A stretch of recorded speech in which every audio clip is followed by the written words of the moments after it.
Halo semuanya, buat Anda yang mungkin sedang dalam perjalanan dan berjuang untuk hamil, terkadang ada rintangan-rintangan yang nggak kita sadari. Nah, dalam pembahasan kali ini kita akan mengupas salah satunya, sebuah kondisi bernama hydrosalping. Yuk kita cari tahu bareng-bareng. Apakah Anda merasa frustrasi karena usaha untuk hamil belum membuahkan hasil? Percayalah, Anda tidak sendirian. Seringkali penyebabnya itu tersembunyi loh. Hari ini kita akan coba mengungkap salah satu kemungkinan yang seringkali nggak terdeteksi, tapi dampaknya besar sekali untuk kesuburan.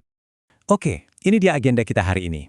Kita akan mulai dari memahami apa itu hydrosalping, lalu kita bahas apa penyebab dan dampaknya, gimana cara mendeteksinya, dan yang paling penting, apa aja sih solusi yang tersedia?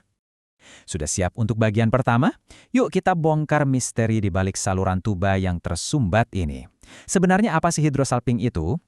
Gampangnya gini, hydrosalping itu adalah kondisi saat saluran tuba falopi alias saluran telur itu tersumbat dan isinya penuh dengan cairan. Coba bayangkan sebuah pipa air yang mampet, kan gak ada yang bisa lewat tuh. Nah, persis seperti itulah yang terjadi pada sel telur dan sperma.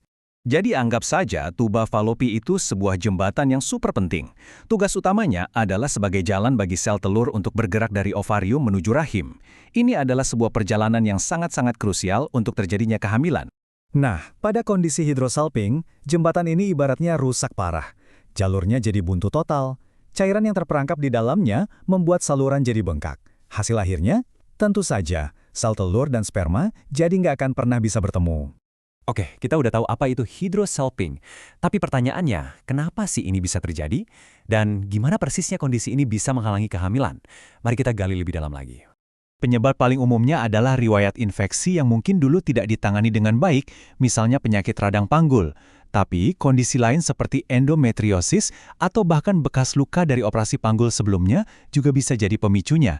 Seringkali ini adalah buntut dari sesuatu yang terjadi bertahun-tahun yang lalu. Nah, hydrosalping ini dampaknya ada dua. Pertama, tentu saja sumbatan fisik yang membuat sperma dan sel telur nggak bisa bertemu.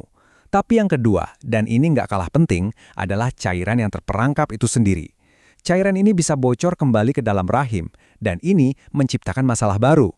Ini dia inti masalah kedua yang sangat krusial. Cairan yang bocor itu ternyata bersifat toksik atau beracun. Coba bayangkan, kita mau menanam benih di tanah yang terkontaminasi. Pasti sulit untuk tumbuh kan? Nah, cairan ini membuat dinding rahim jadi lingkungan yang tidak ramah bagi embrio untuk bisa menempel dan berkembang. Terus seberapa umum sih masalah ini? Ternyata angkanya cukup signifikan, sekitar 30–40% kasus infertilitas pada wanita yang penyebabnya dari masalah tuba falopi itu melibatkan hydrosalping. Jadi ini bukan kondisi yang jarang terjadi, makanya penting untuk kita ketahui. Tantangan terbesarnya, hydrosalping ini serangkali nggak menunjukkan gejala yang jelas. Dia seperti musuh dalam selimut. Jadi gimana caranya dokter bisa mendeteksi masalah tersembunyi ini? Yuk kita lihat beberapa caranya.